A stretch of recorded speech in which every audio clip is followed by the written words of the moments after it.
This channel does not promote any violent, harmful, or illegal activities. All content provided by this channel is meant for an educational purpose only. আর এবার যে খবর দিকে নজর রাখবো, রবিবার সন্ধ্যায় তিলোত্তমার বিচারের দাবিতে মিছিল বেরিয়েছিল যাদবপুর থেকে। মিছিলে ছিলেন জুনিয়র ডাক্তাররা, আর সেই মিছিল থেকে স্লোগান উঠল কাশ্মীর মাঙ্গে আজাদি। প্রশ্ন উঠছে যে তিলোত্তমার জন্য বিচার চাওয়ার মিছিলে কেন দেশদ্রোহী স্লোগান? এই প্রশ্ন তুলছে তৃণমূল, এই প্রশ্ন তুলছে বিজেপি, প্রশ্ন তুলছে কংগ্রেসও। একযোগে তিন রাজনৈতিক দলের নিশানায় বামেরা। Fair and bright night and day cream, ত্বক থাকবে ব্রাইট সারাদিন, পলিউশন ফ্রি, ঠিক যেন রাতের ফোঁটা সাদা ফুল। সারাদিন হ্যাপি ব্রাইট স্কিন।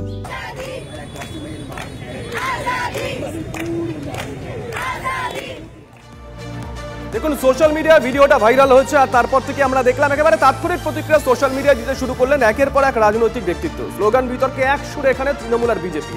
তাদের প্রশ্ন, তিলোত্তমার বিচারের সঙ্গে আজাদির কি সম্পর্ক রয়েছে? এহেন ঘটনার প্রতিবাদে এক্স স্যান্ডেলে সরব হয়েছেন তৃণমূল কংগ্রেস নেতা কুণাল ঘোষ। এক্স স্যান্ডেলে বামেদেরকে তোপ তৃণমূল নেতা কুণাল ঘোষের। মুখোশের আড়ালে অরাজকতার চেষ্টা বন্ধ হোক, তোপ কুণালের।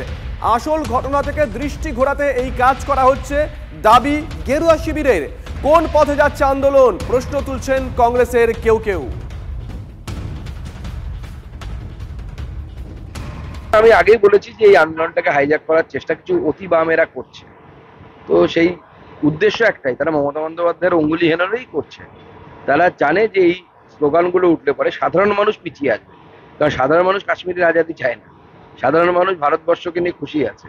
সাধারণ মানুষ তাদের এই দাবি দাওয়াগুলোকে সমর্থন করে না, কিন্তু তারা মমতা বন্দ্যোপাধ্যায়ের অঙ্গুলি হেলানে এরা এই কাজটা করছে যাতে সাধারণ মানুষ আন্দোলন থেকে সরে যায়। এরাই নো ভোট টু বিজেপি করে ভোটের সময়, অর্থাৎ পক্ষান্তরে তারা বামপন্থী সামনে, ওটা তাদের ক্যামোফ্ল্যাজ বা ছদ্মবেশ, পেছন থেকে তারা তৃণমূল কংগ্রেসের অ্যাক্টিভ কর্মী।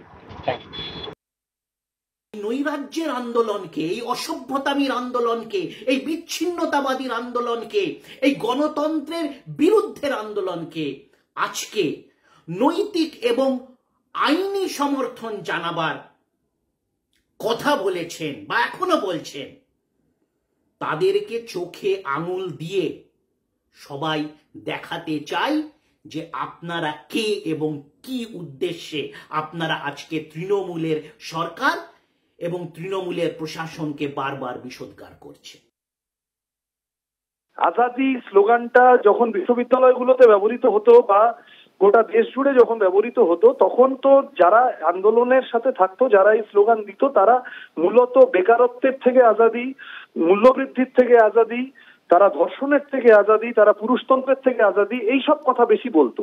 সেখানে কিছু লোক ঢুকে পড়ে তারা এই ধরনের কাশ্মীর বাঙ্গে আজাদি, তারা দেশকে টুকরো করা ইত্যাদি স্লোগান দিত। কিন্তু সেই লোকগুলোকে বিচ্ছিন্ন করুন, আমরা কেউ এই ভারত ভাগ করার শক্তিগুলোর পক্ষে নই। এ তো রাজনৈতিক প্রতিক্রিয়া আমরা দেখলাম কে কি বলেছেন। চিকিৎসকরা গোটা বিষয়টাকে কিভাবে দেখছেন আমরা কথা বলেছিলাম বিশিষ্ট চিকিৎসক ডক্টর সুবর্ণ গোস্বামীর সঙ্গে। তিনি কি বলেছেন শুনুন।